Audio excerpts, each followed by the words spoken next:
Hey, good afternoon everybody. It's Wednesday, and as you can see my table's full. The carrier was by while I was at work, and so it's mail call day, and it's all camping supply stuff. So stick around, check it out.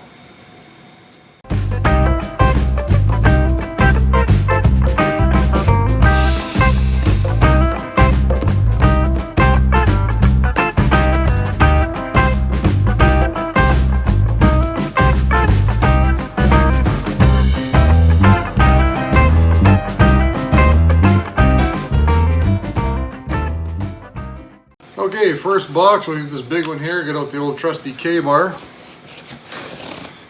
And see what we got in this box.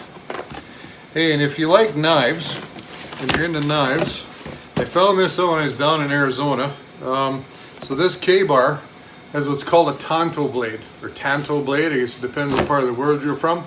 And you can actually just drop this edge onto a box, something to open it.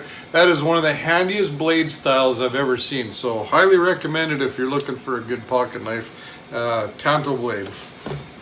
Oh, I know what this is. So let's get rid of the big box here. This was on another recommendation, and it's the X-Chock, and this one's designed for the close wheel spread that I have in mind. I'm not a big fan of these in the old style. And the old style used to just simply push your tires apart. And just never thought that was the greatest thing for your suspension. But, oh, okay, so that'll be all backwards for you. Sorry about that. Forgot using the front-facing camera. But this is proudly made in the United States. It's the model 28010 for standard wheel spread. And not only does this stop your trailer from rolling away, this provides stability. I'm going to try one. In Canada here, they're about $68 a piece from Amazon. Cheapest place that I found them anyway. You got a QR scanner. There's the code. I don't know if you can scan that off your computer or not. And so this one retracts down to 1 3/8 of an inch wide, and it'll extend up to 10 inches wide. So that's the correct number if that's what you have. So what I like about this is it puts less direct pressure outwards on your axles, and the feet actually grab on top and bottom lower sides of your tire. They actually kind of have a bit of a picture right here. Yeah, you can see that. And so the idea behind that will stop it from that annoying fifth wheel rock forward and backwards on your landing gear. We've got the rear stability, so it's not as bad, but it is an issue, so I'm really hoping that this is going to be the answer to that. So big shout out to Happy Place Diaries for making a post. I believe this is the one that he got, the same one. He gave me the idea for getting these, so thank you very much. So we'll get on to the next package here. All right, let's get on to the next box here. See what's in this bad boy. I already know what's in this one because it's printed on the outside, but I'm going to keep it for suspense for you. Like this is an over. You're all excited to see what I got. So, all right. So if the suspense is killing you, you will have to wait a little longer. Anyway, let's see what we got here. Again, huge box for one small thing. However it gets here, I'm good with that. So throw that back down there. Okay, this is something I didn't know existed until I watched one of the videos by what I would consider a really good YouTuber that does a lot of repair and fixing knowledge. All about RVs. Love that guy. Got good content. So this is slide out rubber seal conditioner. So I remember in the old days we used to have if you had a GM, they used to have that emulsion in the little bottle. I don't know if you ever seen that. You'd pull it out and there'd be a little white ball in there, and you'd go around your door seals and everything on your Chevy truck, and I think they called it emulsifier. Gee, I think this is frozen. This is really cold, and it's not the warmest out here yet. It's -3 still. That's in Canadian, you guys. So that's like 0 is 32 Fahrenheit, so about 28 degrees, something like that. So it's still cold enough. But anyway, so cleans, conditions, and shines the seals. I don't care that it shines them. Protective formula for UV inhibitor and long-lasting coat to extend seal life.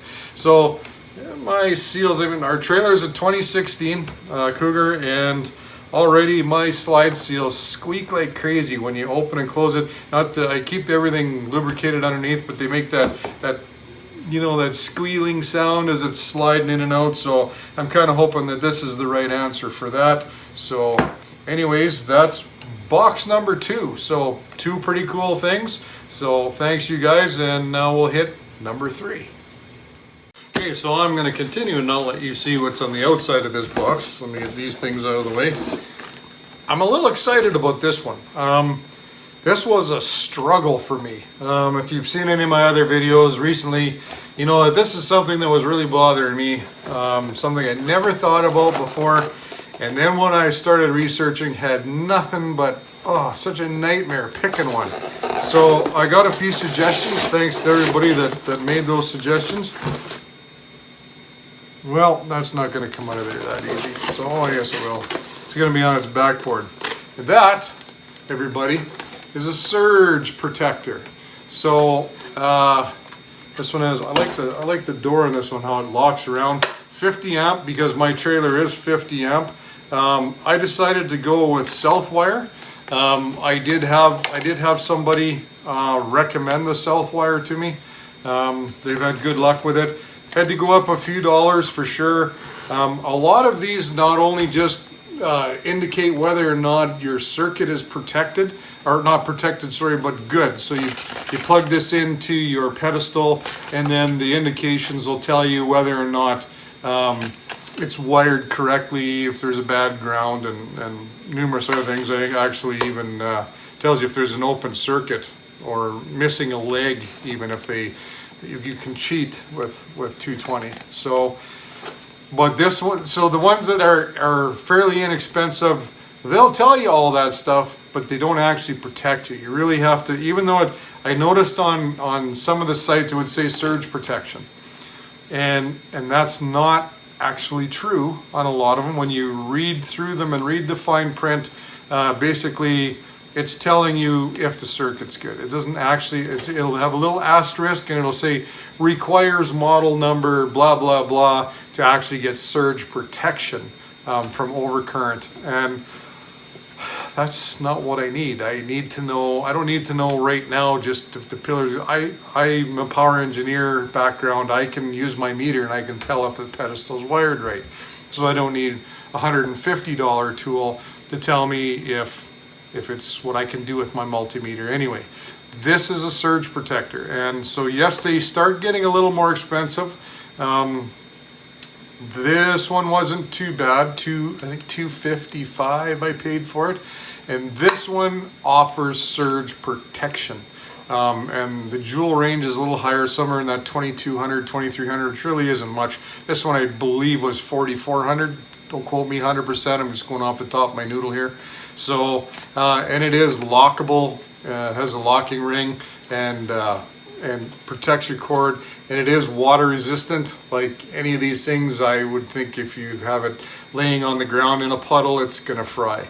The caveat with any of these surge protectors that I found out is that if it protects your trailer from a surge and it gets hammered, it's fried, and there's no warranty. It's garbage. It did its job. So to me, that $250 to have this thing blow up instead of wrecking everything in my trailer, you know, from the TVs, and we have hard drives in there, so that you know, if we have friends with kids or whatever, we've got tons of movies that we have converted from our DVDs onto drives, and that's what this is for. And I think even your panel in your trailer, you know, 3 times the price of this to fix the wiring in your trailer. So I am now a believer, and I can't believe, for as conscientious as I usually am, that never occurred to me to have this. So thanks to everybody that put out their videos for it, and I'm gonna let you know if this one seems to do the trick. I don't want it to be able to be a review saying that, hey, my surge protector blew up and it saved my trailer, because that means I got to cough up another $250, right? And I don't want to. But you know, I mean, I've seen complaints about plugs melting in this end and your plugs melting off in here, and I know from my background that if your prongs are melting, there's a very good chance your fitting is loose, whether it's the prongs going into the pedestal, if they're melting there, or their prongs or the female on the pole is worn right out. And so if you put your power cord in and it's loose, you know, you have to do something about that, and you can't repair there. You can ask to be moved or whatever to a different site, or you could change to the 30 amp. However, I've got high hopes for this, so what I will let you know is if I plug it in and the lights come on and it looks nice and it doesn't melt like some of the other ones I've seen in there, and the plug-in in here fits nice and tight and everything. Of course, I can't check that today, but so anyways, that's the unboxing. That's the cool things that I got to come home to today. So I sprayed them all with Lysol first.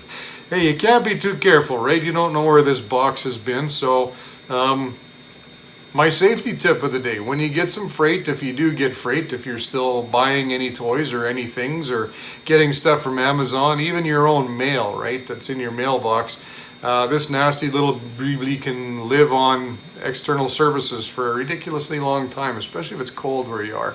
So a little bit of Lysol spray and let it sit there. I soaked these down and let them sit here for almost an hour before I actually did this. So, and now I'm going to wash my hands like crazy, and then I'm going to edit this video for you. So thanks for coming and watching, and have a great day and stay safe.